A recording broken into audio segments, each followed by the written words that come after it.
Hello and welcome to DFS Coach Talk. It is Saturday, November 14th, 2020. I am Andrew Hansen alongside Shane Caldwell, and it's time for Week 10 Quarterbacks show. And Shane, we've got some juicy matchups here with totals over 50, and we could have some scoring bonanzas here from a DFS perspective for some quarterbacks. Yeah, definitely. It's a good week for that when you get some of these over-unders that get up there 56, 57, close game, nice shootout with some guys that have been just absolutely on fire at the quarterback position. It's looking pretty good here. So, yeah, so we're shaping up some really highly owned quarterbacks here, and you have to look to differentiate otherwise. So we'll also give some good quarterback plays that are a little bit more contrarian here too. Yeah, and it's going to be a fun Sunday here. Week 10, we got some weather games to avoid, especially with these quarterbacks. So we'll talk about that. And it's Masters Sunday. So we got to get our lineup set early so we can watch some Masters and then just tinker with our lineups heading into kickoff. So let's get everything organized here for our listeners with their quarterbacks so they can start their build off right. And want to thank our presenting sponsor right at the top, betus.com.pa. Go there for all your sports wagering and casino action and use the promo code CoachTalk, all one word. Get a 125% match with your first deposit. And our lines today are courtesy of betus.com.pa. And I think I know where you might want to start here with the highest total on the board. We've got a 56.5 total between Arizona and Buffalo. Yeah, speaking of the Masters, the NFL was smart and put a lot of their games into the 4 o'clock hour, the late afternoon shift here. So kicking off at 4:05 in Arizona, looking at Buffalo at Arizona. And who would have thought Buffalo at Arizona would be the premier game, in Week 10 in terms of fantasy importance. And we're starting here with Kyler Murray. Kyler Murray is like Lamar Jackson was last year, except for he passes for more yards, which is crazy, right? I mean, who would have thought this guy? I mean, the quickness. I mean, the only thing I could describe the quickness of Kyler Murray is similar to like Barry Sanders in terms of the short area quickness and the ability to avoid big hits and just to make people miss in the open field. You can't take him down. That's high praise coming from a Detroit guy like you. It is, yeah, exactly. So I think it's pretty impressive there in terms of his short area quickness and his speed and ability to stop on the dime and then start back up, his explosiveness and it's just no one can tackle him in the open field. So I mean, the guy has 543 rushing yards. Last week 106 rushing yards, so he gets you that 100-point bonus rushing yards in. He's averaging a rushing touchdown per game with 8 rushing touchdowns, and that's just his rushing stats. So, I mean, he's really the first quarterback that's probably going to throw for over 4,000 yards and potentially rush for over 1,000 yards. So this is just something that's unheard of here. So he's really taken this quarterback position to the next level, and it's the perfect fit of the offense. And then you put him in the perfect game environment. Buffalo has some injuries in their secondary. They're looking kind of suspect in their secondary. They had some guys pop up on the COVID list and different injury situations here. Buffalo doesn't have really an elite pass rush, and they're pretty bad in coverage. So Kyler Murray is going to be able to pick them apart. And then, of course, the fact that the Arizona defense isn't really great as well, which means, the guy on the other side that we'll talk about, Buffalo is going to be able to fire up some points here as well. So you got a great game environment. And with Kyler Murray, you get the rushing upside. So he's obviously going to be the number one cash play, and you get the upside of the passing, and you have some great wide receivers that are, guys like DeAndre Hopkins are looking to have a big game here as well and bounce back with a great matchup. So it's a perfect position for Kyler Murray. So it's hard to get off the guy. I mean, you have to eat the chalk, I guess, because, I don't know what the ownership exactly is going to be, but it's going to be really high for a quarterback. But normally the quarterback position is a little more spread out here. So, yeah, they're home favorites, implied total over 29 points. So this is going to be, if you don't have exposure to this game, going into the 4 o'clock hour, it's going to be really difficult to be competitive. So definitely it's a Kyler Murray week for sure, and it's going to be fun to watch. Yeah, he's had 2 straight games over 40 fantasy points on DraftKings, which is just absurd. So he will have some good ownership for good reason. I think one of the huge reasons to pivot off of him is to start saving on price because we've got a lot of other skill position players we want to pay up for. for me, especially some of these wide receivers we'll get to in our other podcast. But you could look at Josh Allen on the other side. Similar combination of throwing and running. Had a monster game against Seattle last week, so he's coming in with a lot of confidence. He's ready for the shootout. And with Arizona being the slight favorites here, 3 points on BetUS, uh, and those injuries to the Buffalo secondary, including Josh Norman, like you said, if it plays out where Arizona's ahead and Josh Allen has to keep slinging it around, then I love the game script for him. He's a little bit cheaper. So really good option there as well. And yeah, there's no way I'm going to fade this game completely. That'd be really scary. So we're going to continue to sort through this for our listeners, including in that wide receiver tight end podcast. But there's another 4 o'clock game here that I think we could look at for some potential quarterback. So talk to me about that one. Yeah, Seattle at the LA Rams out there in that SoFi Stadium. That's a pretty sweet stadium, by the way. But yeah, this is a 54.5 over under, and it's a really close game. I mean, Rams are favored by a couple points there. A division rival, first time these teams played this year, and both offenses can really get up and down. You kind of got to, you like the Ram side in terms of being able to score on Seattle, but on the Seattle side, this is a spot where you can get Russell Wilson at super low ownership. And Russell Wilson, because of this high scoring affair, and they're actually slight underdogs, he has an opportunity to have one of those big games, 350 yards and 4 touchdown type games. And if one of those other guys in the Buffalo Arizona game do not have a ceiling game and just have a decent game, that can create a huge advantage because most people are not going to pay up for Russell Wilson here.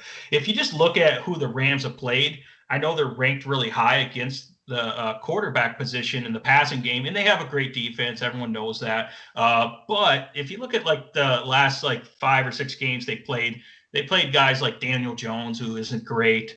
They played Washington guys, Kyle Allen, from Washington, Kyle Allen, Jimmy Garoppolo, who hasn't been playing good, the Bears with Nick Foles, who's kind of sporadic. And then they played like Tua Tagovailoa in his first game when like he barely even passed the ball like 12 times or something. So my point is they haven't really faced, especially lately, any test like this. So it's really hard to compare those quarterbacks and those offenses to Russell Wilson. So that's why you can make a case in a good game environment to pay up for Russell Wilson. You're going to get him at the lowest ownership in a high scoring affair here. And he's just the type of guy that he's got great matchups. He's got great wide receivers to stack with, and it's a good game environment. He's the type of guy that can really break the slate and really have a huge amount of leverage on those other players, those other quarterbacks in the Buffalo Arizona game if you play Russell Wilson instead in tournaments.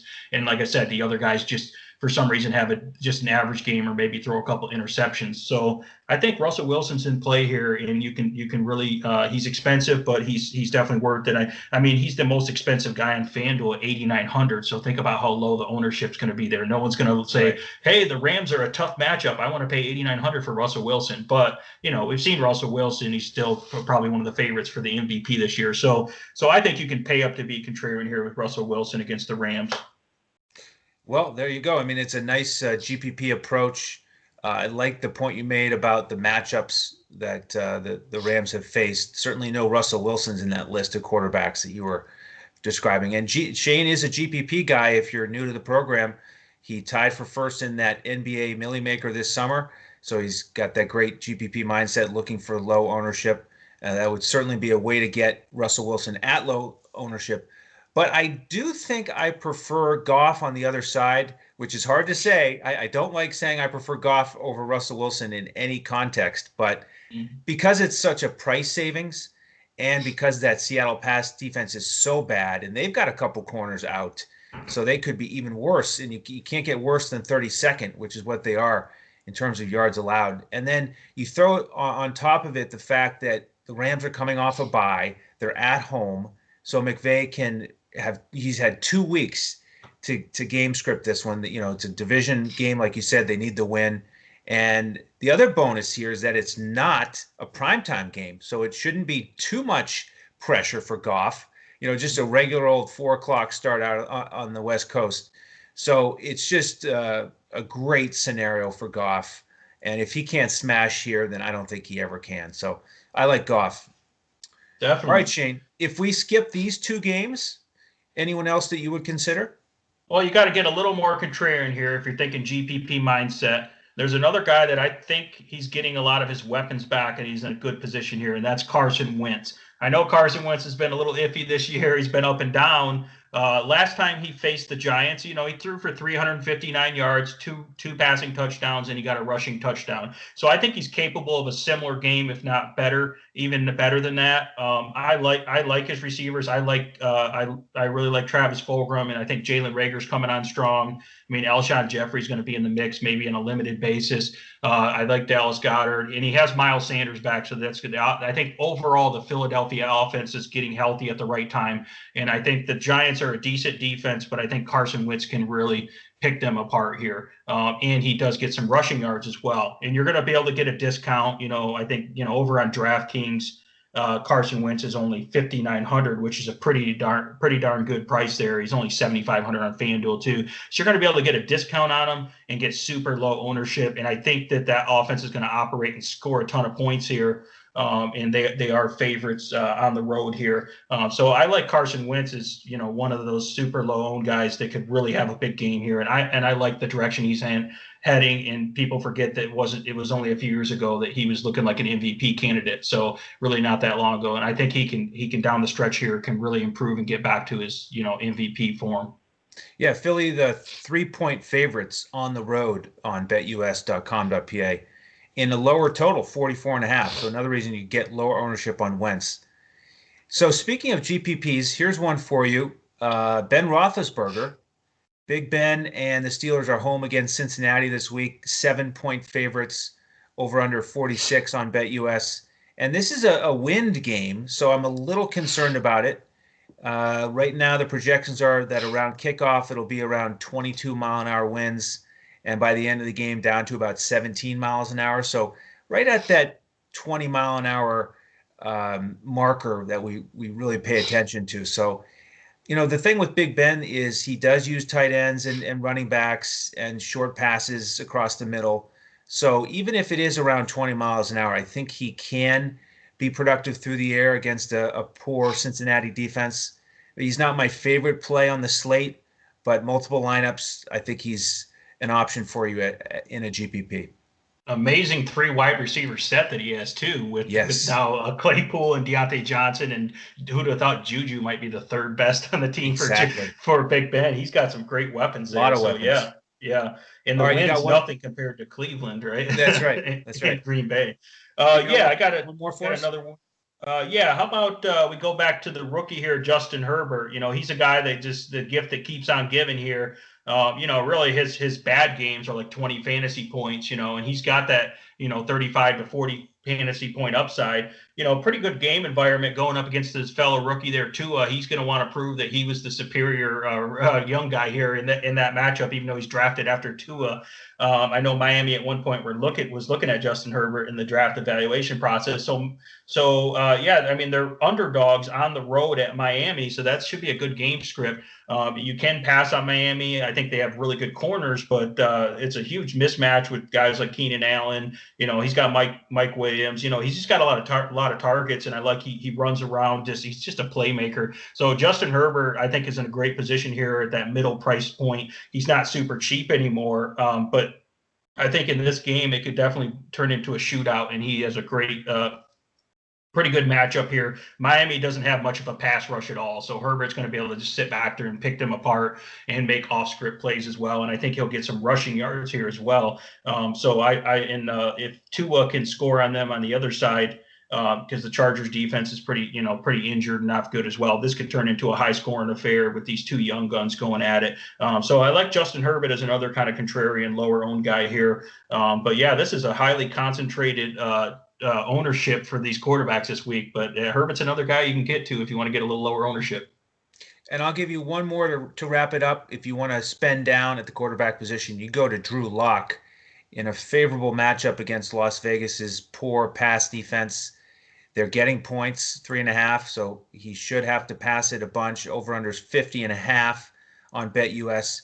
Do you know that he's had 3 straight games with over 40 passing attempts? and his fantasy points have gone up 3 straight weeks. Last week he got to 33 DraftKings points when we recommended that our members use him against Atlanta. So, they just haven't priced him up, so that'd be the reason I would look at him. All right, Shane, let's inform folks about membership with us. If you're new to what we do, go to our website, dfscoachtalk.com, and you can join us as a member, and then we'll give out our lineups to you every Sunday, main slate, Sunday night, Monday night, Thursday night. We have a lot of fun. We give out full lineups on FanDuel, cash lineup, 2 GPP lineups, and then on DraftKings, the coach's clipboard. So jump in with us with a weekly or monthly membership, and we'll get you into our Discord and give you the lineup information about 45 minutes before kickoff. So join us there. Follow Shane on Twitter at DET Sports Shane. You can follow me at Language Olympic. You can follow the coach at JOESARVADI, and check us all out at DFS Coach Talk. If you could, on YouTube, click the like button, subscribe, alert, everything you can push, just push it. This is a free podcast, and then that way you'll get notified of our other podcasts. So do make sure to watch our wide receiver tight end show tonight here for week 10, and then our running backs podcast as well. So thank you all for tuning in to the quarterback show. And we look forward to joining you on those other 2 podcasts to get ready for week 10 as we look to crush it in DFS.